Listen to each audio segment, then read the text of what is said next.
Thank you for allowing our group to get the chance to interview you, and I want to let you know that this interview process and film will be shown in our class. Do you agree to that? Yeah.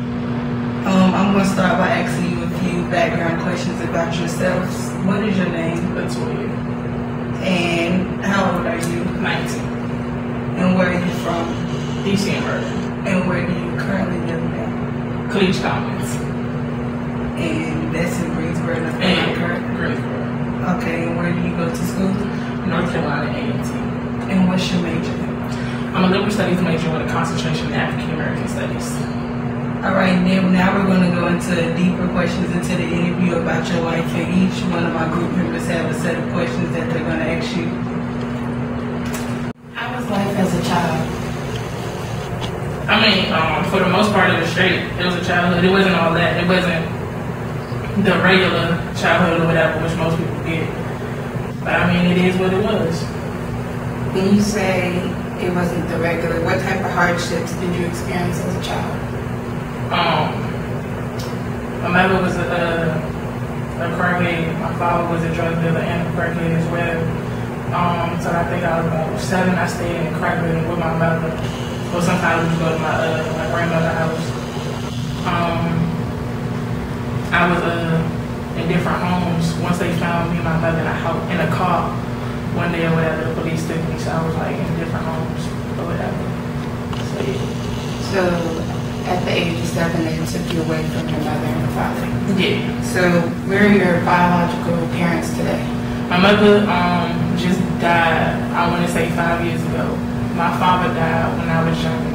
I don't remember what age, but I know I went to the funeral though. How did your biological parents die? My mother, she was just trying to get off drugs a couple years ago, and she went to the hospital and never came back. She had failed, from what I was told. She failed, and like the doctors came too late, which I think is a bunch of bull. I'm pretty sure the drugs just got to her or whatever. And my father died, I think, of a drug overdose. If I'm not mistaken, he died of a drug overdose. What type of issues did you have with your foster mom? She was the devil. That's just the kind of issues I had. Just boo, like, I know until I was like in high school, she would just like beat me for no reason. I know a couple times child services got called on her or whatever. But that's when you, like, where I'm from, like, you know what I'm saying? Like, if you go back into like social service and stuff, you go back into all that, you're not gonna have nowhere to go. So like I choked it up or whatever, all the extra stuff. But it wasn't what a mother and daughter should have been. Like, you took me in, right? You should have been a mother, you should have been that person or whatever, you know what I'm saying? Especially in the fact that you're getting paid fucking monthly, like 3 checks just to take care of my ass, and you treat me like I'm shit. Like, you really would be like, what's that, Cinderella? Like the modern day 10 times worse Cinderella type shit. And when you say abuse, what type of ways? Like, was it physical abuse? Yeah, all that. If she got mad, she would do anything. I know she bust my lips a couple times. It just depended on what she felt. Like, I know she always told me I wasn't shit. Her main fucking sentence was, "You gonna be like your crackhead mother." And they used to like burn me up because that shit's not cool. Like, don't talk about my mother. Like, I ain't know my mother like that or whatever. Like, I knew her, but it's just like, you're not gonna talk about my mother in my presence or whatever. Like, she got angry, she would hit me, and that's just it. If she was angry, I was the person she took it out on. So did that keep you from getting the basic necessities that you need throughout life? Your basic necessities within a parenthood is bread, shelter, and clothing, and she gave me all of that. But as in like a childhood and the way I should have grown up and all the love and shit, I ain't get that. But I got the basic necessities. She made sure she was gonna give me that. Okay, now, your interview is kind of touching me because I can relate to your story like a whole lot. And I know, like, growing up having a childhood like that, it can cause a lot of psychological harm to a person. Like, you have any psychological issues from how you was raised? I mean, like, this year I'm doing better. Like last year, Diamond, my man, can testify. Like I was real angry growing up. I always had an anger problem. Like I would just get mad as fuck for no reason. Like I look back at some of the stuff and everything like that, and like reason I got locked up or whatever, and it just be dumb. Like I mean, I was angry, and then I don't know. Like I have a lot of weird issues with like grown women. Like it's weird because of my lifestyle or whatever, but I just don't like a lot of women around me for real. So I tend to hang out with more boys or whatever. So I don't know if that has to do with anything, but I know I have a bad anger problem. Then you said you with your foster parents, were there other kids in the home? Yeah, a little sister. She wasn't my biological sister, but there's a girl named Lauren. That was my little sister or whatever. So she stayed with us. She stayed with us. So I want to say I was like going to middle school, and then she left because her real aunt wanted her back, but she stayed with us for a while. Now, how did that make you feel? Like, being with her in the home, did you see any differences with how you was treated and how your little sister was treated? Yeah, Lauren was always the good one, the one that got the most, like I guess toys or whatever, everything that, you know what I'm saying, that I felt like I should have got because I was there first or whatever, but she got a lot more. Like she didn't get beat like that. She could do stuff. Just a lot of bull. She could get away with a lot. Yeah, that I couldn't. So. And witnessing that, I mean, that's kind of hard like to deal with. Did you ever try to cause physical harm to your yeah. To me? Oh, I thought you meant to her. But to me, What, you couldn't talk about that first? Like, what you? I used to beat the shit out of Lauren. Oh man, we had a pole downstairs, not like a stripper pole, but we had like a metal like beam in our basement, and I used to like try to choke the shit out of her. I know I bust her head open right here one time, or whatever. But it was just like, cause she got on my nerves, like, cause she would be like, you know, mom like me better, haha, whatever. Yeah. So we used to fight. She's strong now, we cool now, but we used to fight when we was little boys. So did you ever try to harm yourself, that like take yourself out of the situation you was in? The first time I tried to commit suicide, I was in 6th grade.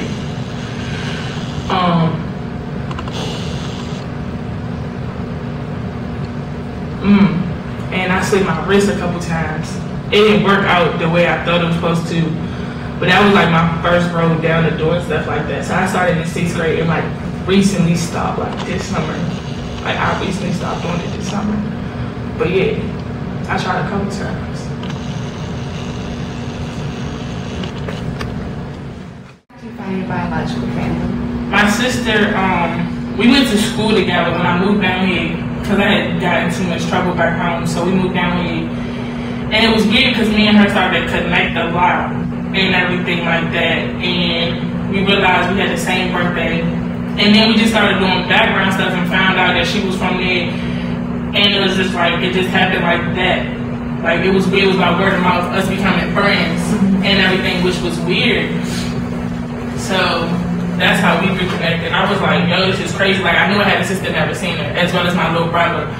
But my little brother, he wrote us a letter. He was adopted. He was taken away from the family, like from birth or whatever. So his adopted parents wrote us a letter and everything like that. But they had been trying to get in contact with us since we was in Maryland. But Barbara never told me. And then when we moved down here, he wrote me a letter. He was like, "This your little sister. This your little brother." And everything like that. His real name was Hunter, but they changed. No, his name now is Hunter. His real name was Morris. Or whatever, and I was like, yo, that's crazy. Like, so I don't know how they went about that, but my little brother found me, and then he connected us all. So, yeah. And as far as being reconnected, like, how did you feel when you just like shocked that you had other siblings besides your sister? Now I knew I had a little brother, never met him, and my older brother. My older brother. We used to rock with each other back home, but it was on the ones for 10 years. 10 years and everything like that. For me to be reconnected with them was cool. Like first, it was like this bullshit, you know what I'm saying? It's not my real family. I'm not about to do this bullshit with y'all.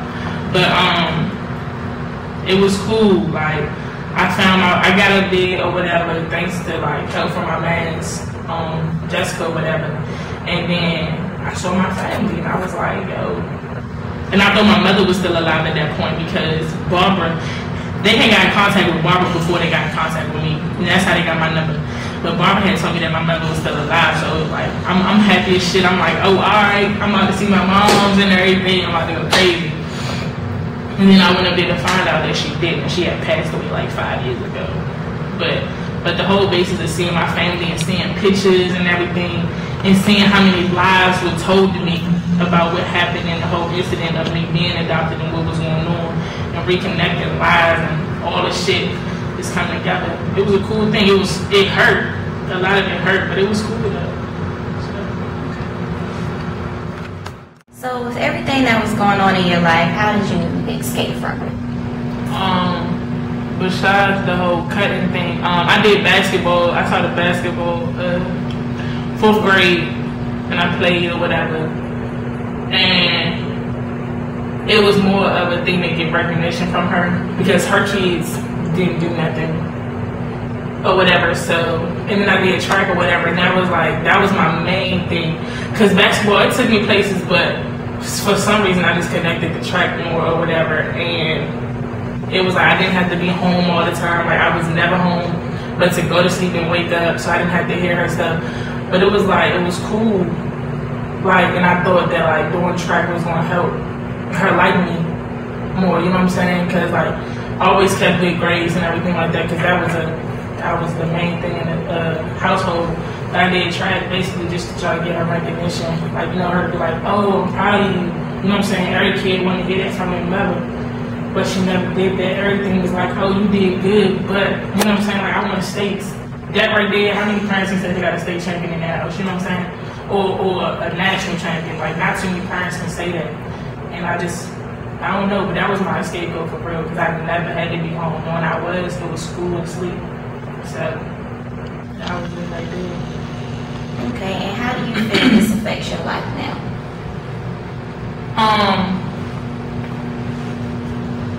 For the better. Nah. It's a mix of good and bad. I'm strong because of it. I know that for a fact. Like, I know a lot of stuff that I see my friends deal with, people that I know or whatever like that, deal with stuff and how it just breaks them. And like, it takes a lot to break me. Like, I've only been broken once in my life, and that's when my father died. But it made me stronger, you know what I'm saying? And it made me stronger. Like, I had bank problems because of it, but all in all, it made me a stronger person. Like, I know I can deal with it stuff. Do you think, because I saw like your personality, you kind of like playful and comical and stuff. Do you think that might be a reason like that's why you're like that? Yeah. Because when I had to go to school, I couldn't take the anger or the tears there. I had to be joyful. I had to find a way. Like, my smile, like, I always be like, God gave me my smile for a reason. Like, I know for one thing, if people didn't say I was cute, they said I had a cute smile, you know what I'm saying? So I feel like God gave me that for a reason. He gave me my playful manner, you know what I'm saying? It always helped. Like, that goes back to her question or whatever like that. That was another scapegoat, to make people laugh and just to do crazy stuff. So I wouldn't have to deal with reality or whatever. So, and that was my thing, always trying to make somebody else happy. You know what I'm saying? Everybody wants to smile, right? Knowing that both of your biological parents are dead now, what's your relationship with your foster mother, knowing that y'all had a rough relationship when you were younger, but now that you're older, and how about your foster father as well? I don't have a relationship with my father because he died, but before my dad died, that was my man's. Like, that was my man, that was my heart and everything. And like, after my father started getting sick for real,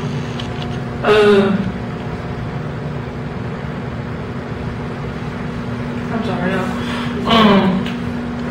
After my father started getting sick for real, it was like hard trying to like keep peace in the house with Barbara because we didn't have a good relationship. And then trying to make sure my daddy was okay. Cause like, I didn't have nobody but him. So once he died my freshman year last year, and then Barbara kicked me out. So like my life did a 180. Like she kicked me out the day of his funeral. And it was crazy because I didn't even get to see my father before he died, because that's when I had just reconnected with my biological family that year. So I had no way to get back. Barbara wasn't trying to send no tickets for me to see him and everything. So she kicked me out. And I just didn't know what to do. I had to check it up. But I know I changed. Like all my friends told me I changed. I'm thinking I'm okay, but like there's no way in hell you can be okay when like the main source of love you had left. So like me and Barbara don't have a relationship. Cause like she took my father, she took the only person that I know on this earth. Loved me through all my bullshit, all my problems, everything that I could have did or caused in that house. He loved me. And so me and her don't have one. Like there's no way in hell you're supposed to be my mother regardless of anything that I did. They kicked me out on my father's funeral. So I tried to be nice to her because my pastor stayed across the street. After I came back to school, I stopped going into school. I moved in with my girl and everything like that. And I tried